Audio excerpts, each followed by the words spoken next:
Okay, my name is Bobby Vaught. This is lesson 11 in the series Everything You Need to Know to Understand Investing. Don't forget to hit the subscribe button. This is Wednesday, August 25th. I do about two of these a week.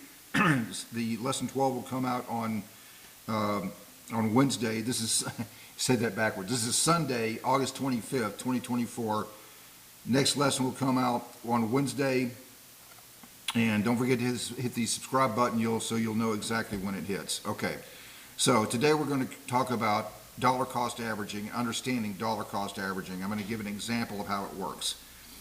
Dollar cost averaging works with anything with there's price fluctuations. It goes up and down, which is everything. Okay, so it works with a index fund, a particular stock, an ETF, anything where there's price fluctuations. The idea of dollar cost averaging is to buy more shares when the price is low and fewer shares when the price is high. You put the same amount of money into it in absolute dollar amounts each time frame, each period. In the example that I'm going to use, we're going to say monthly. Okay, so very important to understand. I'm going to go through an example of how dollar cost averaging can add a little bit to your portfolio, but very important to understand in this example that I'm about to give, the positive effects that you will realize from dollar cost averaging are not likely going to be this dramatic.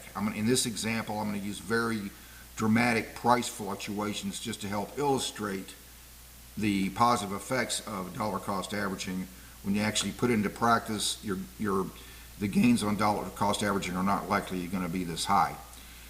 Okay, so because price fluctuations don't tend to be as dramatic as it's the example that we're about to use. Okay, so dollar cost averaging works when you put the same amount of money into a security every time frame, every month. So, for example, XYZ stock. It could be anything. It could be anything where there's some price fluctuations. XYZ stock.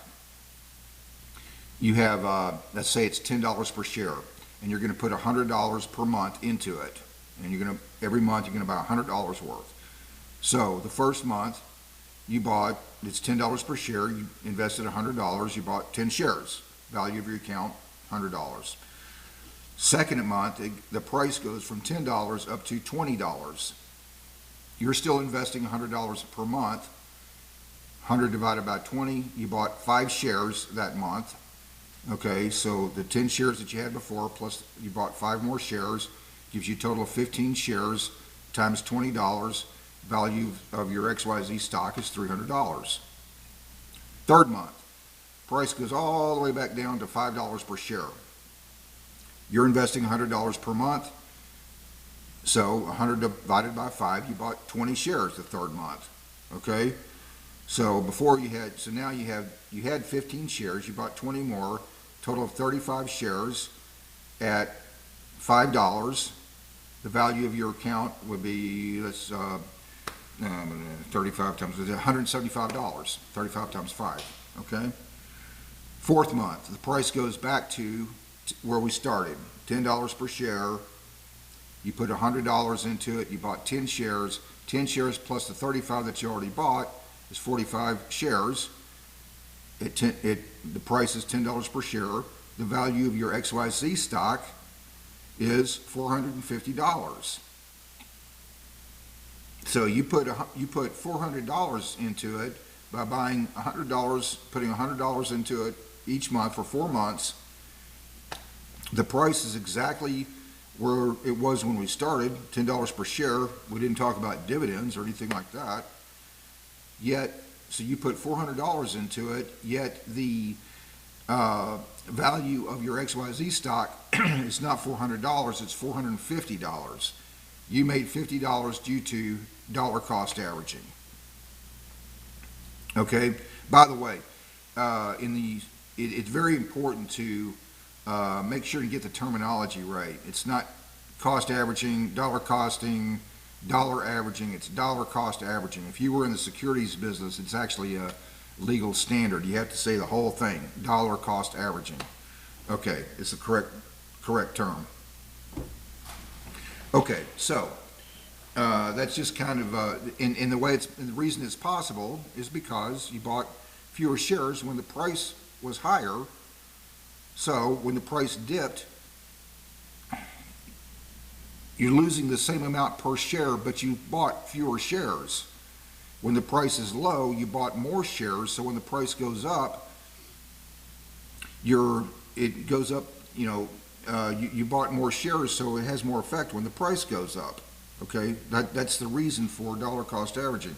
When its price is high, you buy fewer shares. When the price is lower, you buy more shares.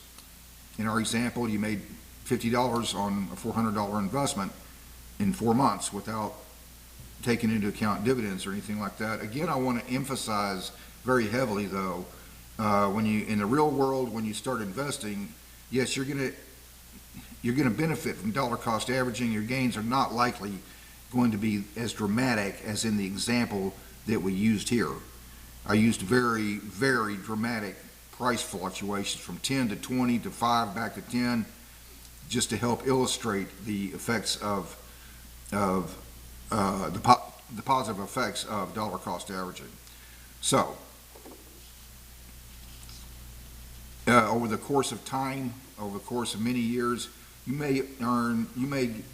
may add perhaps a 0.5% point, or maybe as much as a 1% point, probably more like a 0.5 percentage point over a period of time to your portfolio in the real world when you actually start putting it into practice.